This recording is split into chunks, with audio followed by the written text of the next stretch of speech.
নমস্কাৰ সকলোকে মোৰ চেনেলটোলৈ আপোনালোকক স্বাগতম জনাইছোঁ। বলক আজি অলপ এটা ৱাইন টুৰলৈ আপোনালোকক লৈ যাওঁ। আজি আমি পুনে চহৰৰ হুলস্থুল এৰি এটা ৱাইন য়াৰ্ডৰ সৌন্দৰ্য উপভোগ কৰিবলৈ গৈ আছোঁ। জীৱনত কেতিয়াবা ইটালী যাবলৈ সুযোগ পাওঁ নে নাপাওঁ নাজানো, সেইবাবে ওলালোঁ আমাৰ দেশৰ ৱাইন কেপিটেল অফ ইণ্ডিয়া বুলি ভবা নাছিক চহৰলৈ, স্পেচিয়েলি তাৰে চোলা ৱাইন য়াৰ্ডত এৰাতি থকাকৈ। আমি গাড়ী এখন ভাড়া কৰি পুনেৰ পৰা যাত্ৰা আৰম্ভ কৰিলোঁ ৰাতিপুৱা 7:30 বজাত। Pune two Nashik highway NH60 বিৰাটেই সুন্দৰ দূৰণিৰ পাহাৰ পথাৰ আৰু মসৃণ বাটেৰে 5 ঘণ্টা যাত্ৰা কৰি কেনেকৈ আমি চোলা ভাইনিয়াৰ্ড পালোহি গমেই নাপালোঁ। আৰু আমি এয়া সোমালোঁ চোলা ভাইনিয়াৰ্ডত। প্ৰথমে আমি সোমালোঁ ৰিচেপশ্যনত। তাৰ বাবে ভিজিটাৰ্ছ পাৰ্কিং স্পেচৰ পৰা আমাক গল্ফ কাৰ্টত ভৰাই বস্তুৱে বাহানিৰে সৈতে লৈ গ'ল ভাইনিয়াৰ্ডৰ ভিতৰলৈ। চাৰিওফালে শাৰী শাৰী আঙুৰ গছৰ মাজে মাজে থকা মৰম লগা ফুল গছৰে ভৰা ধুনীয়া ইটালিয়ান ষ্টাইল য়াৰ্ডৰ সৈতে ঘৰবিলাক খুবেই মনোমোহা পৰিৱেশ সৃষ্টি কৰিছিল। আমি বহুত কেইটা চেলফি পইণ্টো দেখা পালোঁ আৰু ভাবিলোঁ যে পিছত যেতিয়া আমি এইখিনিত ঘূৰি ফুৰিম তেতিয়া আমি চেলফি পইণ্টছবিলাকত অলপ ফটোগ্ৰাফী কৰিম।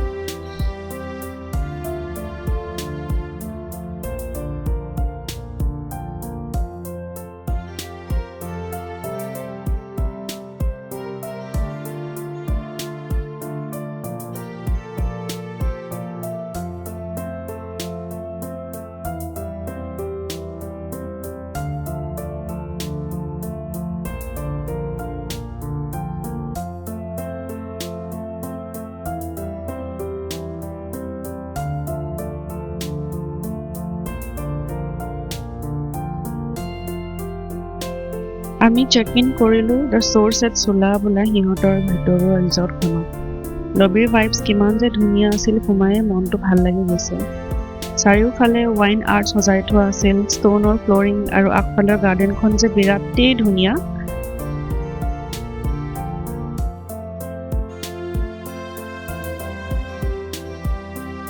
আমি কোৰ্টয়াৰ্ডৰ কাষৰ ৰুম এটা ল'লোঁ, যিটো পুলৰ নিচেই কাষতে আছিল। তাতে ট্ৰী হাউচৰ ৰুম পোৱা যায়, ভাৰ্নিয়াৰ্ড ফেচিং ৰুমছ পোৱা যায়, কিন্তু আমাৰ কণমানিজনী দৌৰি ফুৰে বাবে গ্ৰাউণ্ড ফ্ল'ৰৰ এটা কোজি বেলকনি আৰু পাৰ্চনেল লোন এৰিয়া থকা এটা ৰুমকে ল'লোঁ। প্ৰথমতে ফ্ৰেছ হৈ ল'লোঁ আমি চবে আৰু চিধাই লাঞ্চৰ বাবে ওলাই আহিলোঁ। ভাইনিয়াৰ্ডৰ ভিতৰত কেইবাখনো ডাইনিং স্পটছ আছিল, যেনে Rasa for Indian, Little Italy for wood fired pizzas, the tasting room with panoramic vineyard views ইত্যাদি। কিন্তু আমি দ্য চ'ৰ্চ ৰিজৰ্টৰ ডাইনিং লা বডেগাতে শান্তিৰে দুপৰীয়াৰ আহাৰটো খালোঁ। তাতে এডজইনিং বাৰ এখনো আছিলে আৰু ভিতৰৰ পৰিৱেশ খুবেই মনোমোহা আছিলে। শাৰী শাৰী ৱাইনৰ বটল আৰু বিভিন্ন ধৰণৰ ৱাইন আৰ্টছ তাতে সজাই থোৱা আছিলে।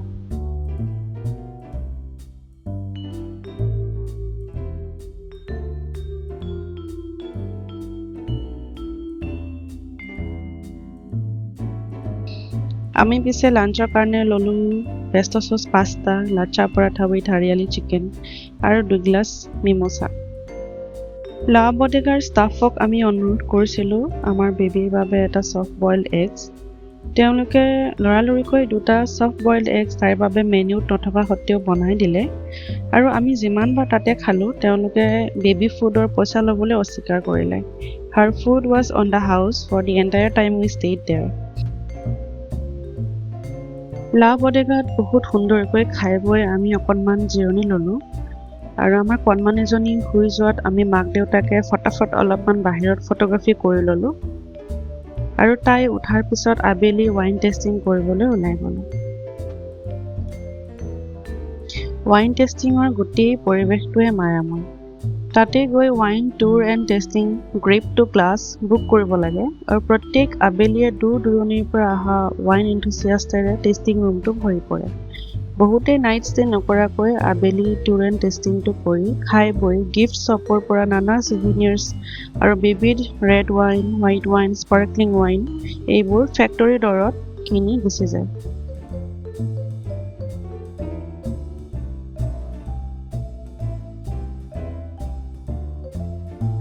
ৱাইনেৰী টুৰটো আৰম্ভ হয় ফাৰ্মেণ্টেশ্যন হলটোৰ পৰা।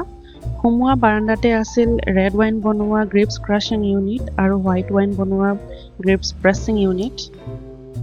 ফাৰ্মেণ্টেশ্যন হ'বলৈ আঙুৰবিলাক প্ৰকাণ্ড ষ্টীলৰ টেংকত হিট ট্ৰাপ নিয়ন্ত্ৰণত ৰখা হয় কেইবাদিনৰ বাবে, আৰু ইয়াৰ পিছতে ওক কাঠৰ বেৰেলত ৱাইনবিলাকৰ এজিং কৰা হয়। ইয়াতে হয় আচল যাদু, য'ত বহুত দিন মাহ ধৰি বিভিন্ন ফ্ল'ৰেল নোটছ, এৰমেটিক্স, ভেনিলা, স্পাইচ ইত্যাদিৰ ফ্লেভাৰবিলাক ডেভেলপ কৰা হয় নানাবিধ ৱাইনত। আমাৰ গাইডজনে ৱাইন তৈয়াৰ কৰা সকলো পদক্ষেপ আমাক বুজাই গৈছিল। তেওঁ একেধাৰে কৈ গৈছিল আঙুৰ চিঙাৰ পৰা চৰ্টিং কৰা, ক্ৰাছ কৰা বা প্ৰেছ কৰা, ফাৰ্মেণ্টেশ্যন প্ৰচেছটো, ৰেকিং কৰা আৰু এজিং কৰা। যেতিয়াই ৱাইনবোৰ মেচিয়ৰ হয়, নিজৰ টেষ্ট আৰু ষ্ট্ৰাকচাৰ বা তাৰ ফ্লেভাৰ ডেভেলপ কৰে, তাক অন্য এটা প্লাণ্টত বটলিঙৰ কাৰণে ভাগকৈ লৈ যোৱা হয়।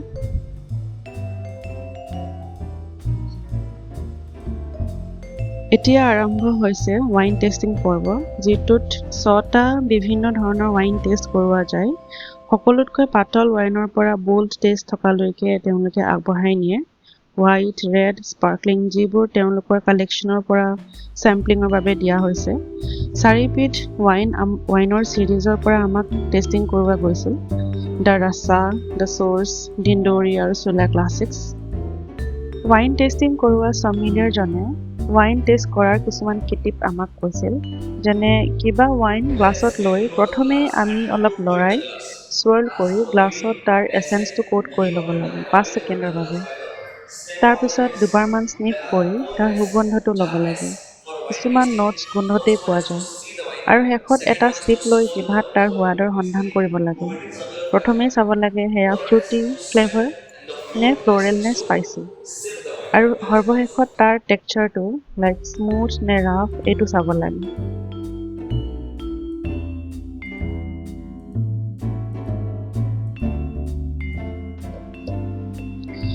সৰ্বপ্ৰথম ৱাইন টেষ্টিংটো আৰম্ভ হ'ল দ্য চুলা ক্লাছিক্সৰ ছিৰিজৰ পৰা চুলা ট্ৰপিকেল ৰ'জে দি। This is India's first and only gold winner at the international wine challenge. অলপ tropical fruity taste and berry flavours পোৱা যায়, যিটো চেলিব্ৰেশ্যনছৰ বাবে পাৰফেক্ট।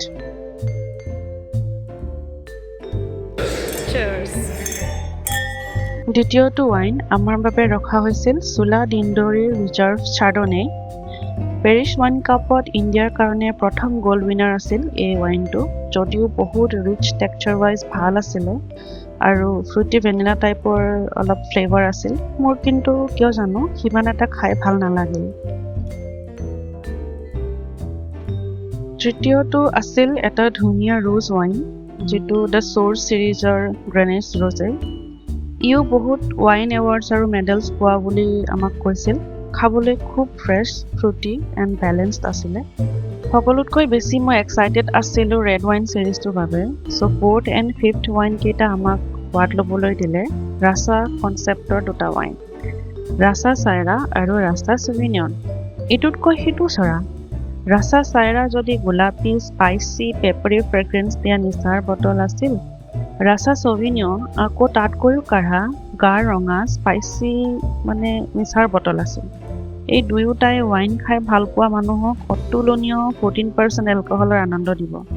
কিন্তু মই আকৌ টেক্সচাৰ ৱাইজ দুয়োটাই অলপমান হ্ৰাস পালোঁ আৰু ভাবিলোঁ যে মোৰ খুব বেছি সোনকালে নিচা লাগি যাব যদি মই এই ৰাছা ছিৰিজৰ ৱাইনকেইটা খাই থাকোঁ। সৰ্বশেষত আমাক সোৱাদ দিয়া হয় ফ্ৰম দ্য হাউচ অফ চুলা দ্য চ'ৰ্চ মস্কেটো, এটা স্পাৰ্কলিং ৱাইন, হোৱাইট ৱাইন, যিটো মুখত দিয়ে তাত উপস্থিত সকলো ভিজিটৰ্ছ ছুপাৰ ইমপ্ৰেছড হৈ গ'ল। সকলোৱে নামটো সুধি ইমিডিয়েট কাষৰ বিপণীৰ পৰা কিনিয়ে ল'লে বটলে বটলে। ময়ো ঘৰৰ মানুহক সোৱাদ দিবলৈ এবটল লগালগ কিনিয়ে লৈছিলোঁ। মস্কাটোৰ ৱাইট মিঠা পিচ আৰু এপ্ৰিকট ফ্লেভাৰত এটা ৰিফ্ৰেছিং বাবলি ফিলিং দিয়ে। পিছে বঙহাৰদেৱে ইমানেই ভাল পালে মস্কাটোৰ টেষ্ট যে ঘৰলৈ নামি পুলৰ পাৰতেই ছুইমিং কৰোঁতেই খাই শেষ কৰি পেলালে, আৰু ৰাতিলৈও 2টা বটল শেষ কৰিলে।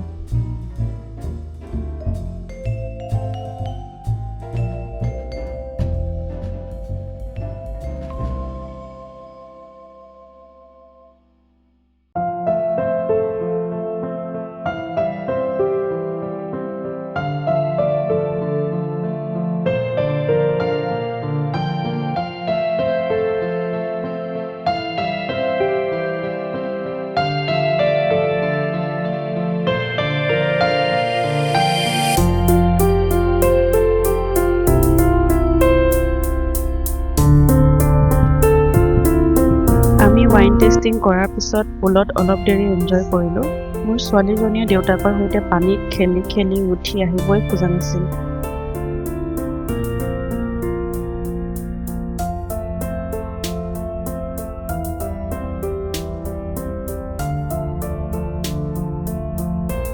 ভাগৰ লাগি তাই মোৰ কোলাতেই শুই গ'ল আৰু তাইক অলপমান জিৰণি ল'বলৈ দি আমি এইবাৰ জাকুজিত অলপ ৰিলেক্স কৰিলোঁ।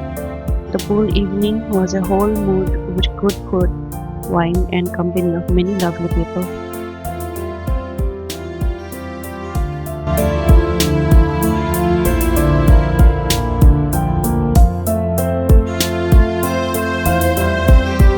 নিশাৰ আহাৰৰ বাবে আমি পুনৰ লা বডেগাতেই গ'লোঁ। কাৰণ বাকীবোৰৰ খাদ্য সোৱাদ ল'বলৈ যাবলৈ দৌৰি ফুৰা টডলাৰৰ মাক দেউতাক হিচাপে আমাৰ ইচ্ছা আৰু শক্তি দুয়োটাই নাছিল। এইবাৰ ভোক নাছিল বাবে এক প্লেট দাল খিচিৰি আৰু এগছ তাৰ বাবে অৰ্ডাৰ দি আমি দুয়ো অকল স্কেলেন চিকেন দি এটা চবিঙত ৰাউণ্ড কৰিলোঁ।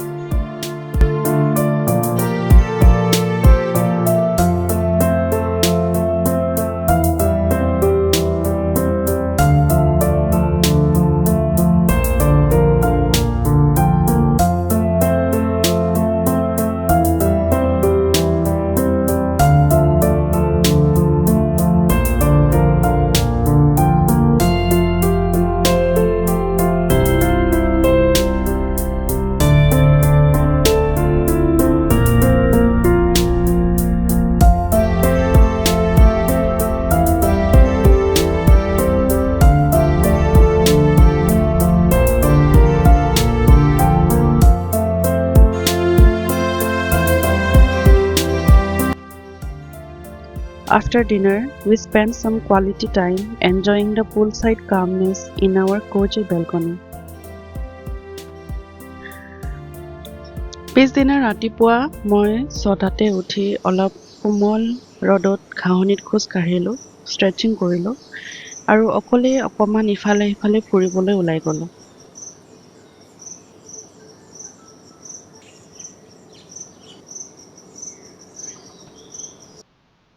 প্ৰথমে গাৰ্ডেনখনৰ ফুলবিলাক চাবলৈ গ'লোঁ। পদুম পুখুৰীৰ ৱাটাৰ লিলিবিলাক ৰাতিপুৱা মেল খোৱাই নাছিল যদিও পুৱাৰ নৈসৰ্গিক পৰিৱেশত বাগানখন বৰ ধুনীয়া লাগিছিল। প্ৰপাৰলি প্লেণ্ড লেণ্ডস্কেপিঙে সৰু জেগা এটাকে নন্দন কাননৰ ৰূপ দিব পাৰে, নহয়নে?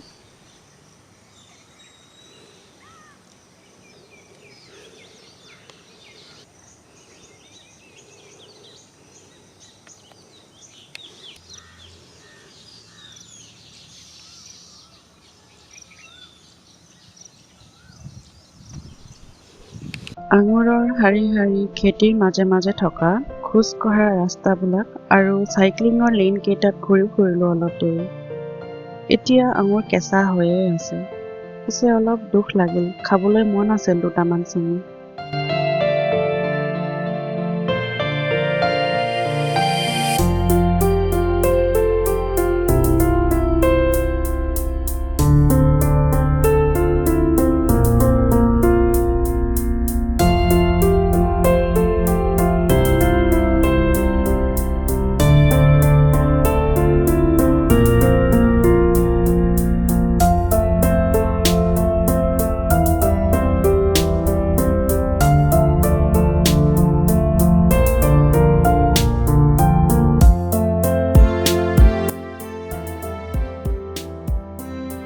ৰিজৰ্টলৈ ঘূৰি আহোঁতে অলপমান চাইকেলখনো উলিয়াই নিলোঁ।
পাছত ৰুমত শুই থকা বাপেক জীয়ে খালক জগাই ৰেডি কৰি ব্ৰেকফাষ্ট কৰিবলৈ আহিলোঁ। মন পচন্দৰ খাদ্য বিচাৰি শেষত পতিদেৱে মছালা ডোছা আৰু মছালা অমলেট খালে। মই বেক বিনছ, মাছৰুমছ, চীজ অমলেট, ভুনা চিকেনৰ সৈতে এছৰ্টেড ফ্ৰুট চালাড এখন ল'লোঁ। খাই বৈ এইবাৰ জীয়ৰীক ফুৰাবলৈ ওলাই আহিলোঁ। খুব এনজয় কৰিলে তাই। চাইকেলত উঠিলে, আঙুৰ খালে, পানী খেলিলে আৰু শেষত ভাগৰ লগাত মোৰ লগত হেমকত অকণমান গাখীৰ খাই ল'লে।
ফুৰি চাকি আহি পুলত পুনৰ সাঁতুৰিবলৈ গ'লোঁ।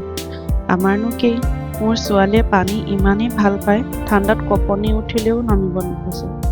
অৱশ্যে ৰ'দ পৰি উমাল হৈ থকাত সন্ধিয়াতকৈ দুপৰীয়াৰ পুলত তাই বেছি আৰাম পালে।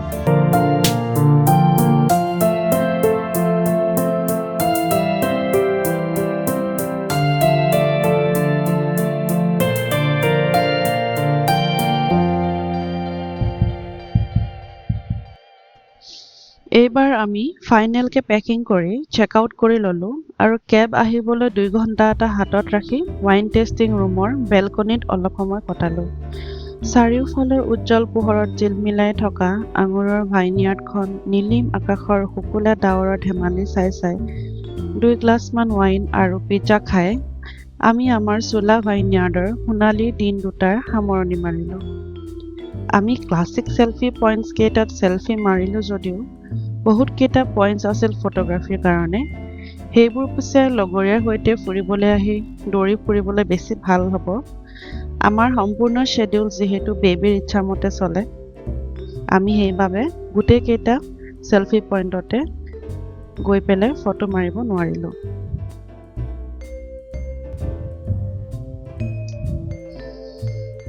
কেব আহিল। আমাৰ দেহাৰো টোপনি লাগে, আমনি কৰিবলৈ ধৰিলে। তাৰপিছত লাহেকৈ আমি উভতনি যাত্ৰা আৰম্ভ কৰিলোঁ নাছিকৰ পৰা পুনেলৈ। আমাৰ travel to the wine capital of India বহুত চিম্পল, শ্বৰ্ট আৰু ৰিফ্ৰেছিং আছিলে। এতিয়া আমি পুনৰ মোৰ স্বামীৰ কৰ্মস্থলীলৈ ৰাওনা হ'লোঁ। বাই বাই, আজিলৈ ইমানেই। নমস্কাৰ।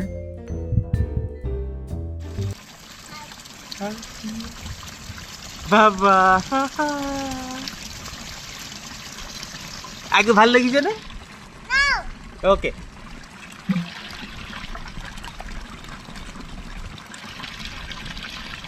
বাই।